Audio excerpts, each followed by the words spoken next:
Gold buyers, మీ కష్టాల్లో నమ్మకమైన మీ ఆత్మీయ నేస్తం.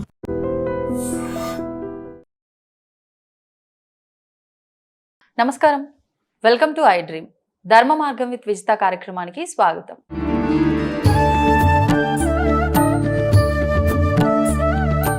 నమస్కారం అండి. నమస్తే. ఈ మధ్య కాలంలో ఎటువంటి అనారోగ్య సమస్య వచ్చినా, వ్యక్తిగతంగా వాళ్ళకి ఏ ఇబ్బంది ఉన్నా కూడా డాక్టర్లు కూడా కొంతమంది సజెస్ట్ చేస్తున్నారు, మీరు ధ్యానం చేసుకుంటే మెడిసిన్తో పాటు అది కూడా ఉంటే కొంచెం మీకు తొందరగా క్యూర్ అవుతుంది. అంటే ధ్యానం అనేది చాలా ఎక్కువగా పాత్ర పోషిస్తుందేమో అనిపిస్తుంది ప్రస్తుత రోజుల్లో. మరి ఈ ధ్యానం చేయటం అందరికీ సాధ్యపడట్లేదు, మాకు అసలు ఏకాగ్రత కుదరట్లేదు అంటారు. నిజంగా ధ్యానం వల్ల ఎన్ని ఉపయోగాలు ఉన్నాయా? కొంతమంది చెప్తారు ధ్యానం వల్ల నష్టాలు కూడా ఉంటాయని. అసలేంటి, ఒక్కసారి ధ్యానం గురించి వివరణ ఇవ్వండి. ధ్యానం అనేది మనకు పతంజలి యోగ సూత్రాల్లో మొట్టమొదటిసారిగా ధ్యాన సాధన గురించి చెప్పడం జరిగింది. యమ, నియమ, ఆసన, ప్రాణాయామ, ప్రత్యాహార, ధారణ, ధ్యాన, సమాధి అనే 8 అంగాలు. అందులో 7వ అంగంగా ధ్యానం అనేటటువంటి సాధన చెప్పారు. ఓకే. అంటే 7వ అంగము అంటే ఈ 6 సాధనలు సోపానాలు నువ్వు దాటితేనే కదా దాన్ని చేయడానికి అర్హుడివి. నీకు యమము తెలీదు, నియమము తెలీదు, ఆసనము తెలీదు, ప్రాణాయామం తెలీదు, ప్రత్యాహారం తెలీదు, ధారణ తెలీదు. తెలియకుండా వాళ్ళు ఎవరో చెప్పారు కాబట్టి ధ్యానం చేసేస్తానని కూర్చుంటాం, కళ్ళు మూసుకుంటాం. కళ్ళు మూసుకున్న తర్వాత జరిగే ప్రపంచం ఏంటి నీకు తెలుసా? 100 ఆలోచనలు వస్తాయి. ముందు గతానికి వెళ్తావు, ఫస్ట్ ఒక జర్నీ నడుస్తుంది. తర్వాత భవిష్యత్తుకు పోతావు, జర్నీ చేస్తావు. తర్వాత అంతా అయిపోయిన తర్వాత ఇప్పుడు ప్రెజెన్స్కి వస్తావు. నొప్పులు వస్తాయి కాబట్టి ఈలోపు 10 నిమిషాలు కూర్చునేసరికి ఆ నొప్పుల దగ్గరకు వచ్చేస్తుంది మనసు. ఇక అప్పుడు కళ్ళు తెరిచి అటు ఇటు చూస్తావు. అందరూ చేస్తున్నారంటే మళ్ళీ కళ్ళు మూసుకొని అట్లా అట్లా అట్లా కులికిపాటు పడతావు. అందరూ లేచి అమ్మయ్య అందరూ లేచారనుకో ఇటు ధ్యానం చేసి అబ్బా బాగా చేశానండి అంటూ. ఈ ధ్యానానికి రిజల్ట్ ఎలా వస్తుంది? ఇంకా సప్రెస్ చేసావు కాబట్టి, ఇంకా ఒత్తిడికి గురయ్యావు కాబట్టి దానివల్ల రుగ్మతలు వస్తాయి, బీపీలు పెరుగుతాయి. నేను ఇది 10 సంవత్సరాల క్రితమే చెప్పాను, ఇట్లా ధ్యానాలు చేయడం వల్ల నష్టాలు ఎక్కువ వస్తాయని. ఇప్పుడు రీసెంట్గా డాక్టర్స్ కూడా చెప్తున్నారు, వాళ్ళు టెస్టులు చేస్తారు కదా, ధ్యానం చేసిన తర్వాత బీపీ పెరుగుతుంది, బ్లడ్ ప్రెషర్ పెరుగుతుంది. ఎందుకు? అంత ఒత్తిడిలో ధ్యానం జరుగుతుంది కాబట్టి. ధ్యానాన్ని సరైన పద్ధతిలో శాస్త్రం ఎలా నిర్దేశించిందో అలా నువ్వు చెయ్యాలి అంటే ధ్యానం యొక్క సమయం 10 సెకండ్లు, 15 సెకండ్స్, లేదా 30 సెకండ్స్, లేదా 1 మినిట్. ఇక మహా అయితే 12 మినిట్స్, మ్యాక్సిమం 12 మినిట్స్, అంతే. Minimum 30 seconds. ఇలా ధ్యానం చేస్తే అంటే స్టార్టింగ్ స్టేజ్ కదా, ఎండింగ్ స్టేజే చెప్తున్నాను. ఎండింగ్ స్టేజ్ మేము ధ్యాన సాధకులు మేము పరిచయం చేసాము, వాళ్ళతో సహజీవనం చేసిన రోజులు ఉన్నాయి. అంత పెద్ద ధ్యాన సాధకులు కూడా గంటలు ఎక్కడా ధ్యానం చేయాలి, 2 నిమిషాలు అంతే అయిపోయింది. చేయండి, మీరు చేయండి, ఇప్పుడు చేయండి. అసలు అంత తొందరగా ఎక్కడ చేయండి చెప్తాను మీకు. అంటే ఊరికే కళ్ళు మూసుకోవడమేనా? బ్రీత్ ఇన్ బ్రీత్ అవుట్ అంతే. Breath in breath out. కళ్ళు తెరవండి. ఎలా ఉంది? హాయిగానే ఉంది, ఏ ఆలోచనలు రాలేదు. ఇప్పుడు గంట సేపు ఇలా చేస్తే ఎట్లా ఉంటుంది? ఎవడు చేయమన్నాడు నేను గంట సేపు చేయలేని వాడివి?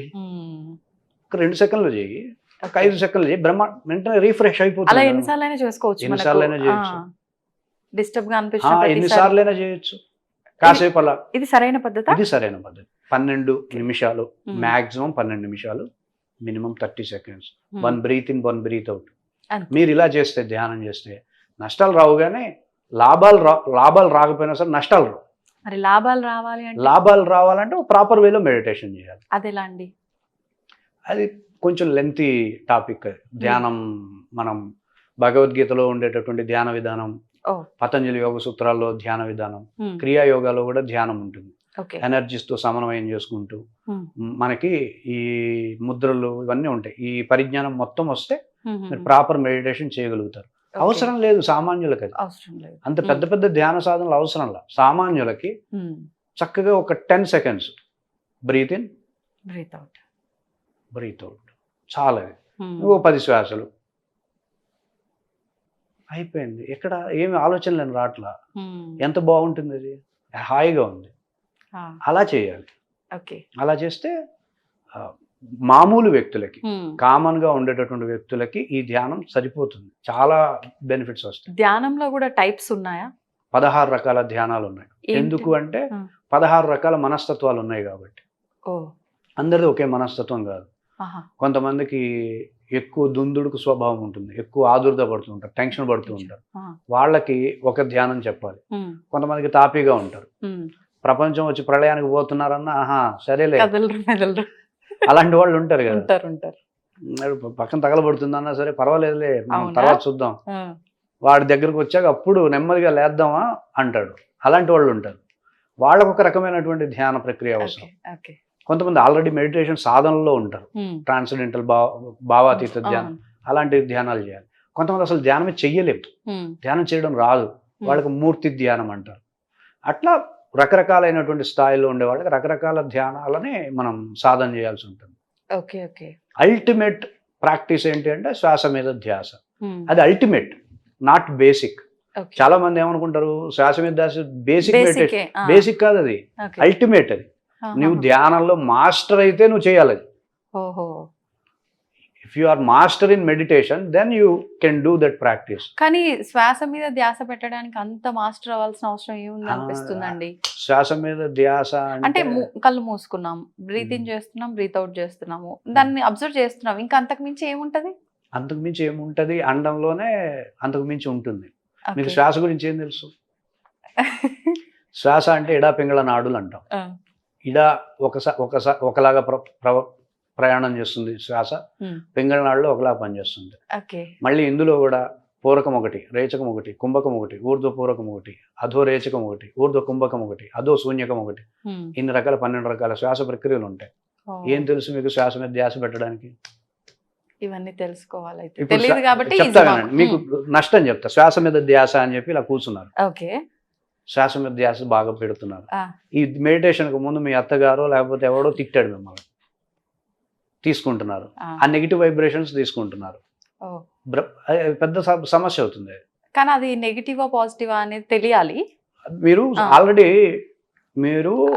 ఆ వైబ్రేషన్స్ శ్వాస ద్వారా లాగుతున్నారు లోపలికి. అప్పుడు ఏమవుతుంది? ప్రమాదం కదా, అది పెద్ద ఉన్మాదానికి దారి తీస్తుంది. శ్వాస మీద ధ్యాస ఎట్లా చేస్తారు? ఇప్పుడు అంతా ట్రైన్ అవ్వాలి బాగా. ఎంత ప్రమాదం చెప్పండి. ఇప్పుడు అదంతా ఫీలింగ్స్ అన్ని వైబ్రేషన్స్ అంటే ఏమవుతుంది? అది ఇంకా బీపీ పెరిగి గుండె అయి చచ్చిపోతాడు కూడా మనిషి.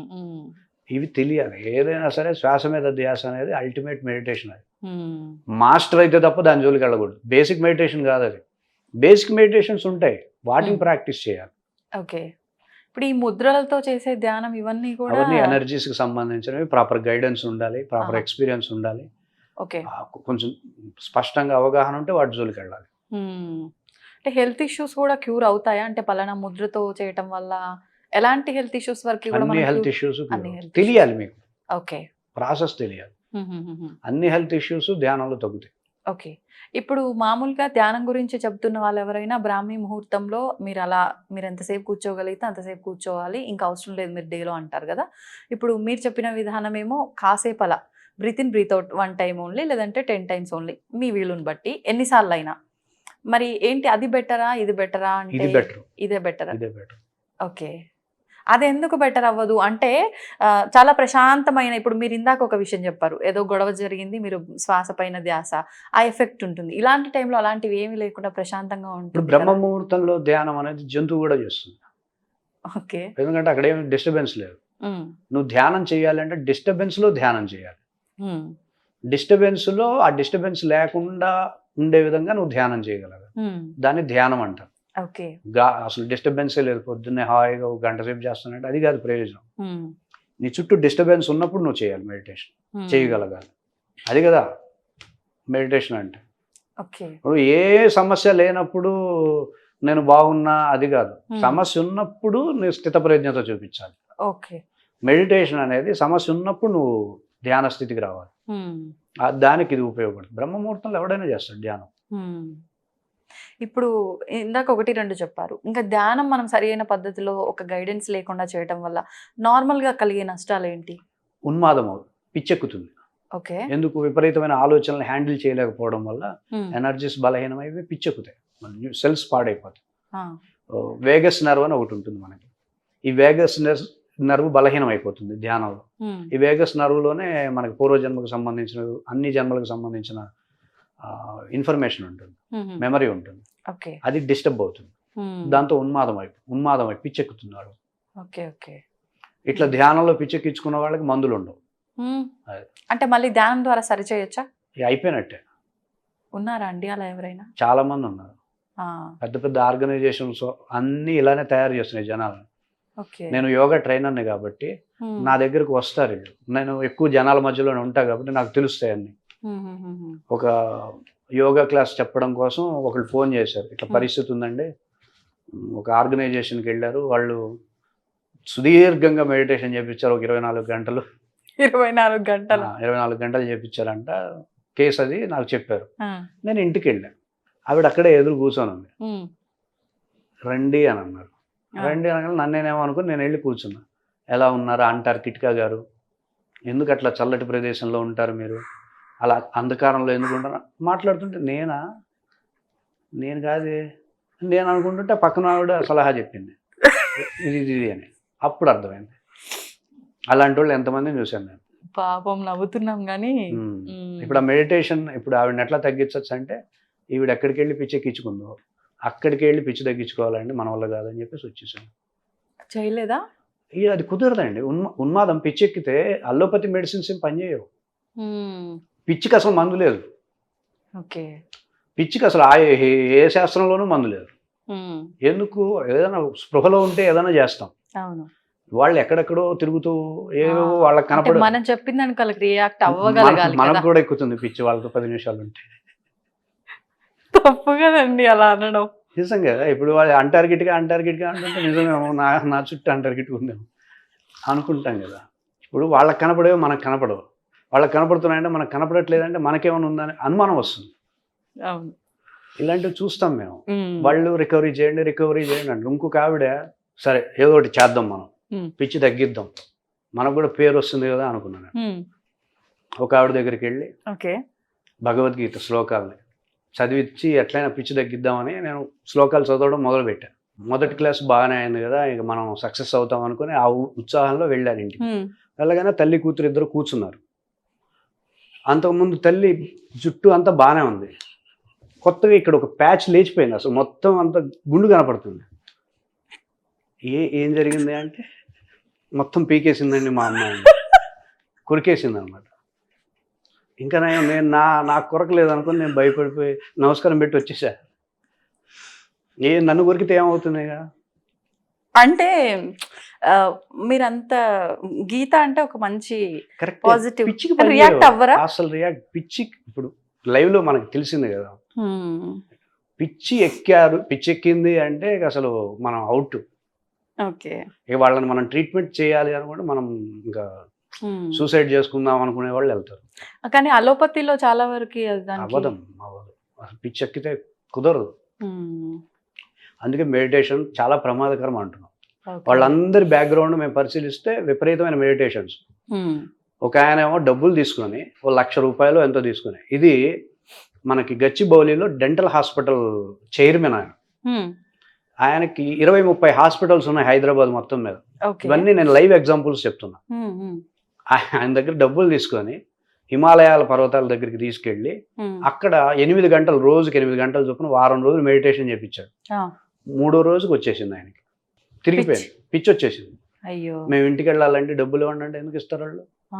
ఆయన సొంత డబ్బులు పెట్టుకుని ఇంటికి వచ్చి హాస్పిటల్కి వెళ్ళి తర్వాత ఒక 2 రోజుల తర్వాత వాళ్ళ తెలిసిన వాళ్ళు నాకు కాల్ చేస్తే నేను వెళ్తే ఎక్కడ మాట్లాడతాం, ఆయన ఏదో మాట్లాడుతున్నాడు, ఏదో జరుగుతున్నాయి, మన వల్ల కాదులేండి అని చెప్పేసి వచ్చేసాను. బ్యాక్గ్రౌండ్ ఏంటి అంటే అది. ఇప్పుడు ₹1,00,000 పెట్టాడు దానికోసం, హిమాలయ పర్వతాలకి వెళ్ళాడు. ఎవడు 8 గంటలు ధ్యానం ఎందుకు చేయాలి అసలు? అన్ని గంటలు ఎట్లా అసలు ఈ కాన్సెప్ట్ ఎక్కడుంది శాస్త్రంలో? అన్ని గంటలు మెడిటేషన్ చేయాలని ఎక్కడుంది? ఇప్పుడు అంటే ఋషులు వీళ్ళంతా అది తపస్సు. అంటే ముందు ధ్యానంగా మొదలయ్యే అసలు తపస్సు వేరు, ధ్యానం వేరు. తపస్సు ఎలా చేస్తారు? ఆహారం తీసుకుంటారు, నెమ్మదిగా తగ్గించుకుంటారు. తపస్సు అనేది ఒక ఆధారం ఉంటుంది. తపస్సుకు ఒక మంత్రమో ఒక నామమో ఒక ఆధారం చేసుకొని వాళ్ళు అది కూడా బలవంతం చేయరు. ఈరోజు 1 గంట చేస్తారు, ఓకే అనుకుంటే మంచిగా భోజనం చేస్తారు, మంచిగా నిద్రపోతారు అక్కడే. నెమ్మదిగా నెక్స్ట్ డే ఒక 2 days, 2 hours, 3 hours అట్లా గ్రాడ్యువల్ గా పెంచుకుంటూ తపస్సులోకి వెళ్ళిపోతారు. ఇప్పుడు మనకి అపర్ణ అంటాం కదా అమ్మవారిని, అమ్మవారి యొక్క తపస్సు చేసినటువంటి విధానం మనకి శాస్త్రాల్లో చెప్తారు. ఆవిడ ముందు ఆహారం తినడం మానేసింది, పండ్లల్లోకి వెళ్ళింది. అంటే తపస్సులో భాగాలు ఇవన్నీ. పండ్లు మానేసింది, తర్వాత ఆకులు తినడం మొదలుపెట్టింది. ఆకులు కూడా ఆపేసేయడంతో ఆవిడని అపర్ణ అంటున్నాం. అంటే తపస్సు గ్రాడ్యువల్ గా ఎనర్జీస్ పెంచుకుంటూ చేస్తారు. ఇట్లా కూర్చొని ఇప్పుడు మామూలు వ్యక్తి, మామూలు భోజనం చేసే వ్యక్తి రజోగుణం తమో గుణాలు ఇన్ని రకాల వ్యవస్థను పట్టుకొని వాడిని ఏదో ఋషిలాగా ట్రీట్ చేస్తే ఎట్లా? అడవన ఋషి స్ట్రెస్లు, ఒత్తిళ్ళు, రకరకాల ఒక మాట అంటే కోప్పడే స్వభావం ఉంటాయి మనకి. వాడిని ఋషిలాగా 24 గంటలు ధ్యానం చేయండి అంటే ఎట్లా కుదురుతుంది? మనసు ఒప్పుకోదు కదా. ఇది చాలా ప్రమాదకరమైనటువంటి వ్యవస్థ. లక్షలు తీసుకొని పిచ్చోళ్ళని తయారు చేస్తున్నారు ధ్యానాన్ని. వాళ్ళని మనమేం చేయలేం. ఒకసారి pitch out of control mind వెళ్ళిపోయింది అంటే అంత ప్రొఫెషనల్ పర్సన్ అయినా సరే, మామూలు వ్యక్తి అయినా సరే మనం ఏం చేయలేం. ఇక వాళ్ళతో మాట్లాడడం మొదలు పెడితే మనకి లేనిపోయిన డౌట్స్ వస్తాయి మన మీద. ఇద్దరు పిచ్చోళ్ళు మాట్లాడుతున్నారు అనుకోండి, మనం మామూలు వెదర్లో ఉన్నాం అనిపించదు. వాడు అంటాడు నేను స్వర్గాన్ని కట్టించా, స్వర్గంలో మా వాళ్ళు ఉన్నారు, మా చుట్టాలు. వీడు ఇట్ట మాట్లాడతాడు, నీకు స్వర్గమే తెలుసు మాకు ఇవన్నీ అట్లా మాట్లాడతారు వాళ్ళు పిచ్చి పిచ్చిగా.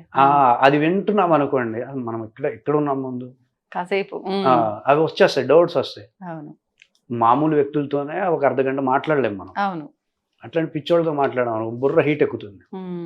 సో అట్లాంటి వాళ్ళని మేము 5-6 కేసులు చూసాం. దాని వెనకాల ఉన్నది బ్యాక్గ్రౌండ్ మెడిటేషన్, రాంగ్ మెడిటేషన్. అందుకని చెప్తున్నాం, రాంగ్ మెడిటేషన్ చేయకండి. గంటలు మెడిటేషన్స్ చేయకూడదు. అసలు గంట సేపే మెడిటేషన్ చేయకూడదు.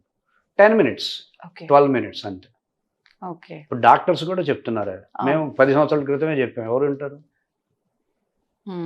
డబ్బులు వదిలించుకోవాలి, పిచ్చి తెచ్చుకోవాలి, మంచి తొందరగా ఎక్కదు కదండి. ధ్యానం అక్కర్లేదమ్మా. చక్కగా స్పష్టంగా ఒక పనిని ఏకాగ్రతగా చేసినా కూడా అది ధ్యానంతో సమానమే. అది పనులు చేయరు, పనులు అసలు చేయరు. వంట చేసుకోవచ్చు, ఇల్లు తుడుచుకోవచ్చు, అది ధ్యానం, అవి యోగం. అది అక్కడికెక్కడికో వెళ్ళాలి, వాళ్ళకి వరకు లక్షల డబ్బులు ఇవ్వాలి. 8 గంటలు మెడిటేషన్ చేస్తే ఏమొస్తుంది? ఏమీ రాదు. ఆరోగ్య సమస్యలు కూడా వస్తాయా ధ్యానం సరిగా చేయకపోవడం వల్ల? అంటే మొత్తం ప్రోగ్రామింగ్ డిస్టర్బ్ చేస్తారు. కంప్లీట్ వ్యవస్థ మొత్తం లోపల ఉండే ఒక న్యాచురల్ గా జరిగే సిస్టమ్ ఒకటి ఉంటుంది, సబ్ కాన్షియస్ మైండ్. ఆ సబ్ కాన్షియస్ మైండ్ డిస్టర్బ్ చేస్తారు. అసలు ధ్యానం చేయని వాళ్ళు ప్రశాంతంగా ఉంటారు. అవును, కాసేపు పిచ్చిగా చేసినా కాసేపు నార్మల్ గా ఉంటారు. ఒకసారి కోపపడతారు, అయిపోయిన తర్వాత మామూలుగా ఉంటారు. ఇది అట్లా కాదు. మీరు ధ్యానం చేసే వాళ్ళని సగానికి సగం మంది పిచ్చోళ్ళని నేను చూపిస్తా. ఈ ధ్యాన సెంటర్స్ లోకి వెళ్ళండి, కనపడతారు వాళ్ళు. మేము గుర్తించలేములేండి. ఈజీ గుర్తించవచ్చు వాళ్ళ బాడీ లాంగ్వేజ్, వాళ్ళు అప్పుడప్పుడు ప్రవర్తించే విజువల్స్ ఏమైనా ఉన్నాయా మీరు వెళ్ళిన క్లయింట్స్ కి సంబంధించి? ఎందుకు కావాల్సిన విజువల్స్ ధ్యాన సెంటర్స్కి వెళ్ళండి. మెడిటేషన్ సెంటర్స్కి వెళ్తే నేను ఇలా అంటున్నాను ఏమనుకోవద్దు. మెడిటేషన్ ఎలా చేయాలో చెప్పకుండా, మెడిటేషన్ చేస్తున్నప్పుడు ఎటువంటి సమస్యలు వస్తాయో తెలియకుండా, మెడిటేషన్ మీద అవగాహన లేకుండా చేస్తే చాలా మంది ఈరోజు మేము మెడిటేటర్స్ అనుకునే వాళ్ళ ఫ్యామిలీలు ఏవి 60% 70% ఫ్యామిలీలు సరిగ్గా లేవు. మేము మెడిటేటర్స్ అనే వాళ్ళ యొక్క ఫ్యామిలీస్ ఎలా ఉండాలి, బాగుండాలి కదా, లేవు సరిగ్గా. ఆయన అంటే ఈవిడికి పడదు, ఈవిడంటే ఆయనకు పడదు. ఎందుకు? మేము ధ్యాన మాస్టర్ అంటది ఈవిడ, నేను అంతకంటే ధ్యానం. వీళ్ళిద్దరు కొట్టుకునేటటువంటి ధ్యానం మొత్తం అంతా. జుట్లు పిక్కుంటారు ఇంట్లో, పిల్లల్ని సరిగ్గా పెంచరు. ఇవన్నీ చూస్తున్నాం మేము. మెడిటేటర్ అంటే గర్వం ఉండకూడదు నీకు. నేను సరైన ధ్యానం చేస్తున్నాను, నీకు ఎందుకు గర్వం? ఎందుకు? మేము ధ్యాన మాస్టర్ అది చెప్పాల్సిన అవసరం ఏముంది? అదే సరిగ్గా పిచ్చని అర్థం కావట్లేదు. మేము ధ్యాన మెడిటేటర్ మాస్టర్స్ అనడంలోనే అది పిచ్చి. ధ్యానం చేసేవాడు ఎట్లా ఉంటాడు? శివుడిలాగా ఉంటాడు, నిరాడంబరంగా. వాడి జోలికి వస్తే, ఆయన జోలికి వస్తే జ్ఞానం ప్రదర్శిస్తారు. కానీ ఈ అనవసరంగా అతిగా మాట్లాడడం ఇవన్నీ ఉండవు కదా. సో మెడిటేషన్ అనేది proper way 10 seconds 2 minutes 1 minute 12 minutes వరకు చేయొచ్చు ప్రాపర్ గా. అలా ఇప్పుడు మీరు చెప్పిన ఈ ప్రక్రియ చేయడానికి కూడా ఖచ్చితంగా గైడ్ అవసరం. వితౌట్ గైడెన్స్ ఇది చేసుకోవచ్చు. జస్ట్ బ్రీత్ లెక్క పెట్టుకుంటూ 12 minutes ఈజీగా చేయొచ్చు. దానివల్ల నష్టం రాదు. ఇంకా మనం ఎక్స్ట్రా చేయాలనుకున్నా ఏదైనా ఇష్యూ గైడెన్స్ తీసుకోవాలంటే కంపల్సరీ గైడెన్స్ తీసుకొని చేయాలి. శస్త్రచికిత్స మెడిటేషన్ అంటే. అంటే ఏ మెడిటేషన్ సెంటర్ ని పడితే ఆ మెడిటేషన్ సెంటర్ ని నమ్మి గుడ్డిగా వెళ్ళొద్దు. యూట్యూబ్ ఛానల్స్ అనేది అర్థం అవుతుంది. యూట్యూబ్ వీడియోస్ కొన్ని యూట్యూబ్ ఛానల్స్ మెడిటేషన్ ఇలా చేయండి అని చెప్పి చెప్తూ ఉంటారు. అది చూసి చేస్తారు. ఇప్పుడు దరిద్రం దగ్గరికి మనం వెళ్ళక్కర్లేదు, దరిద్రమే మన దగ్గరకు వస్తుంది యూట్యూబ్ ఛానల్స్ రూపంలో. అంటే అన్నిటిని అనలేము, మళ్ళీ అన్నిటినీ అనాలి. ఎందుకంటే 90% 95% అవగాహన లేకుండా జస్ట్ వ్యూస్ పెరుగుతాయని చెప్పి ధ్యానం గురించి మాట్లాడుతున్నారు. కానీ రీసెర్చ్ చేస్తే ఏ ధ్యాని అయినా కూడా ఇలా పబ్లిక్ మీడియాలోకి వచ్చి ధ్యానం చేయడం చెప్పడు. ఓకే, 100% చెప్పడు. ధ్యానం తెలిసిన వాడు ఎవడైనా సరే. మీరు ధ్యానం పైన కూడా రీసెర్చ్ చేశారా? మేము యోగా, ధ్యానం, భగవద్గీత అలానే స్టెప్ బై స్టెప్ వచ్చాం అనమాట. ఓకే, ఇది ఎన్ని సంవత్సరాల సాధన? 2 అన్ని years 2 years అంటే. Okay okay. 16 రకాల ధ్యానాలు మేము డెవలప్ చేసాం. అంటే నేను డెవలప్ చేయలేదు, కనెక్ట్ చేయడం అనమాట. ఎవరికి ఏ ధ్యానం ప్రాపర్గా పనిచేస్తుంది అనేది ట్రైనింగ్ ఇచ్చాం. ఓకే, బాగుంది. అంటే మీరు క్లాసెస్ కూడా చెప్తుంటారా? స్టూడెంట్స్ ఉన్నారా మీకు, లేకపోతే ఏంటి? నాది చిద్గురు గీత అనే యూట్యూబ్ ఛానల్ ఉంటుంది. నా సెషన్స్ పబ్లిక్ లోనే ఉంటాయి, పబ్లిక్ ఫార్మేట్ లో ఉంటాయి. నన్ను కలవకుండానే నా వీడియోలు చూసి ప్రాక్టీస్ చేసే వాళ్ళు ఉంటారు. వాళ్ళు కాల్ చేస్తారు, బాగుందండి, బాగా చెప్తున్నారు. ఓకే, యోగా క్లాసెస్ కూడా ఉంటాయి? యోగా అయిపోయింది, ఆఫీసు. ఓకే, ఎందుకనండి? వాళ్ళు చాలా మంది చెప్తున్నారు యోగా క్లాసు. ఎవరి వెర్షన్ వాళ్ళదే కదా. కరెక్టే, కానీ ఇంకా యోగా మీద అప్పుడు చెప్పాం. గతంలో 10 సంవత్సరాల క్రితం యోగా క్లాసులు బ్రహ్మాండంగా తీసుకున్నాం. మీకు చెప్పాలి, ఆంధ్ర తెలంగాణలో డబ్బులు తీసుకుని యోగా స్టార్ట్ చేసింది నేనే. నేను క్లాసులు చెప్పేటప్పుడు అందరూ ఫ్రీ, అందరూ ఫ్రీ యోగా క్లాసులు. ఓకే, కాస్త లైట్ గా అమౌంట్ తీసుకొని యోగా క్లాసులు లైట్ గా అంటే ఎంతో కొంచెం అమౌంట్స్ గురుదక్షిణ తీసుకొని క్లాసులు స్టార్ట్ చేసాం. ఓకే, బెస్ట్ రిజల్ట్స్ ఇవ్వాలి కదా మేము, రిజల్ట్ ఓరియంటెడ్. ఓకే, రిజల్ట్స్ ఇవ్వకుండా నేను నాకు ఇవ్వండి అని అడగలేం కదా. రిజల్ట్స్ ఇచ్చి, రిజల్ట్స్ చూపిస్తూ ఓకే, క్లాసుల కన్నా నిప్పులు యోగా ద్వారా తగ్గించడం, వెయిట్ లాస్ అవ్వడానికి బ్రీత్ ప్యాటర్న్స్ ఇవ్వడం, ఎక్కువ శ్రమ చేయక్కర్లా. జస్ట్ ఒక బ్రీత్ ప్యాటర్న్ ప్రాక్టీస్ చేస్తే సన్నబడవచ్చు, ఒక బ్రీత్ ప్యాటర్న్ ప్రాక్టీస్ చేస్తే లావ్ అయిపోవచ్చు. అంటే ఫుడ్ రెగ్యులర్ గా మీరు ఏం తినాలో అదే తింటూ జస్ట్ 1 బ్రీత్ ప్యాటర్న్ ఉంటుంది. అది ప్రాక్టీస్ చేశారంటే సన్నబడిపోతాం. ఎంతసేపు చేయొచ్చు అది రోజు? బ్రీత్ ప్యాటర్న్ 24 గంటలు చేయొచ్చు మనం, అలసిపోం. Okay okay. ఇప్పుడు ఎక్సర్సైజ్ అనుకోండి, పొద్దున 1 గంట సేపు చేస్తాం, ఆ వార మధ్యాహ్నం పూట తినేస్తాం, అయిపోతుంది. ఇక్కడ అట్లా ఉండదు. బ్రీత్ ప్యాటర్న్ అనేది ఎట్లా ఉండదు, 24 hours ప్రోగ్రామ్ అనమాట. ఈజీగానే అలవాటు అయిపోతుంది. ఆ బ్రీత్ ప్యాటర్న్ ఏం చేస్తుంది, వెయిట్ లాస్ చేసేస్తుంది. ఎందుకనండి మరి? అంటే రిజల్ట్లు ఇవ్వలేక ఆపేశారా, లేకపోతే మీరు ఎందుకు మరి ఒకటి అలా సక్సెస్ అవుతున్నప్పుడు దాన్ని కంటిన్యూ చేయొచ్చు కదా? మీరు ఆపేయడం వెనకాల ఉద్దేశం? లేదు, అది అయిపోయింది, సక్సెస్ అయిపోయామంటే ఇంకా దాని వైపు చూడబుద్ది కాదు. అంటే దాన్ని అవసరం ఉన్న వాళ్ళు చాలా మంది ఉంటారు కదా, వాళ్ళకి మీ సర్వీస్ ఇవ్వటం కోసం దానికంటే బెస్ట్ చూస్తాం కాబట్టి ఇప్పుడు వీటన్నిటికంటే బెస్ట్ భగవద్గీత. ఓకే, ఇప్పుడు అది ఇచ్చేవన్నీ, ఇప్పుడు ఆ LKG రిజల్ట్స్ కూడా భగవద్గీత ఇస్తుంది. బ్రెత్ కంటే సౌండ్ ఇంకా ఎనర్జీ కదా. Sound is more energetic thing. సంతోషం అండి, చాలా చక్కగా వివరించారు. అంటే గీతకు సంబంధించి అయినా సరే, ధ్యానానికి సంబంధించి అయినా సరే, కొత్త విషయాలు మీ ద్వారా తెలుసుకున్నాము. మరొక మంచి ఎపిసోడ్లో మరిన్ని విషయాలు మీ ద్వారా తెలుసుకోవాలని ఆశిస్తూ నమస్తే, ధన్యవాదాలు. And for more videos, please subscribe to iDream channel. Subscribe to iDream Media. Please subscribe to iDream. Please subscribe to iDream. Please subscribe iDream. And please subscribe to iDream. For more videos, subscribe to iDream. please like, share and subscribe to the channel. Congratulations, iDream. Subscribe to iDream. Subscribe to iDream. So subscribe to iDream Media. iDream ki iDream team andarki huge congratulations. Please subscribe iDream Media. Please subscribe to iDream. Subscribe iDream. Please subscribe to iDream. iDream అంటే నా కళల ఛానల్ను subscribe చేసుకున్న నోరు తిరుగుతలేదు, మీరైతే గంట గుర్తు కొట్టండి. For more such videos, please subscribe to iDream. Subscribe to iDream. Please subscribe to iDream. Please subscribe iDream Media. Please do subscribe to iDream. Please subscribe to iDream Media. For best entertainment and information, please subscribe iDream. And don't forget to subscribe to iDream.